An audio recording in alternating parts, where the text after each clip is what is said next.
afternoon. My name is Amy Anderson, and I'll be talking today a little bit about my own personal spiritual beliefs and how that is related to my role as a future counselor. In the book, Danielle wrote in chapter 8, and she talks about imposing our beliefs onto future clients and how important that is to bracket those beliefs and to set those aside when we're dealing with issues that maybe don't necessarily align with what we think or how we've been raised or what our personal values and morals are. And it's funny because I've thought about that early on when I was deciding to go to school to pursue a license as a marriage and family therapist. I thought about those challenging times that I probably will have somebody in my office one day sharing things. Maybe it is about adultery.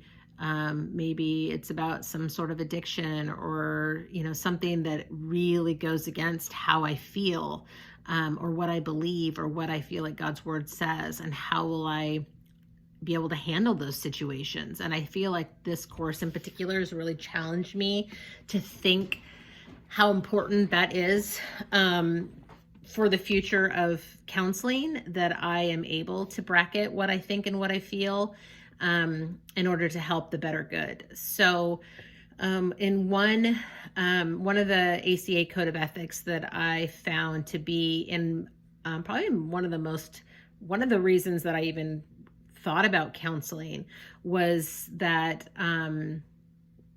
I have been in counseling over the last year myself. I went through a divorce about 5 years ago and have gone through some hard stuff in life. And so I've been in counseling in order to prepare myself for this program. And it is not cheap. It is actually very expensive to go to counseling, and to find a good counselor is definitely a financial sacrifice. And I've heard it time and time again from friends, especially other parents with teenagers or small children, that parents that feel like their children or teens need counseling, but either can't afford it or they can't find it. They can't find good resources. And part of my heart and desire to pursue this degree and become a licensed therapist is to be able to reach out into the community and to help others in a financial hardship, and not necessarily just sliding scale, but being able to do some pro bono work. So in under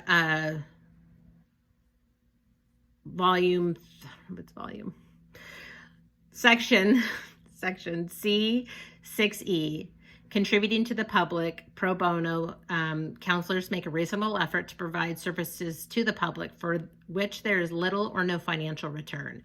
And in regards to speaking to groups, sharing professional information, offering reduced fees, that type of thing, I definitely feel like while I do obviously plan to work, I need to support myself. So I do plan to obviously provide counseling services, but I am actually most excited about being able to help those that maybe can't afford it, or being able to speak, let's say at a high school, or some sort of speaking engagement when it's centered around maybe anxiety or depression or suicide or something like that.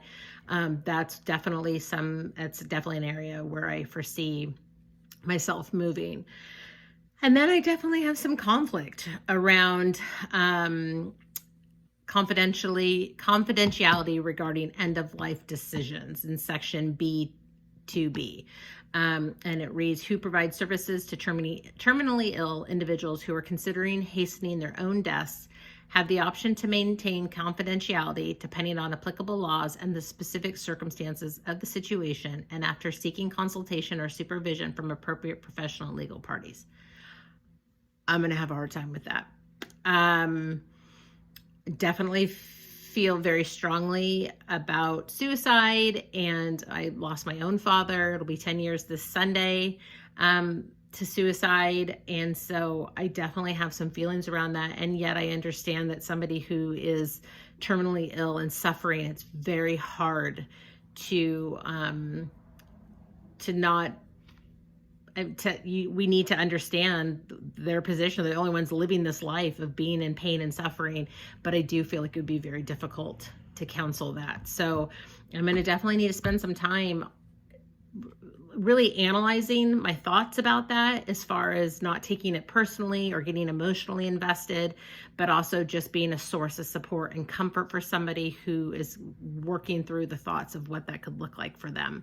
I definitely feel like that's going to be a hard position to be in. So anyway, that's where I'm at with my personal spiritual beliefs in regards to the ACA Code of Ethics, and what Daniel had to write about in her book. And I think that's it.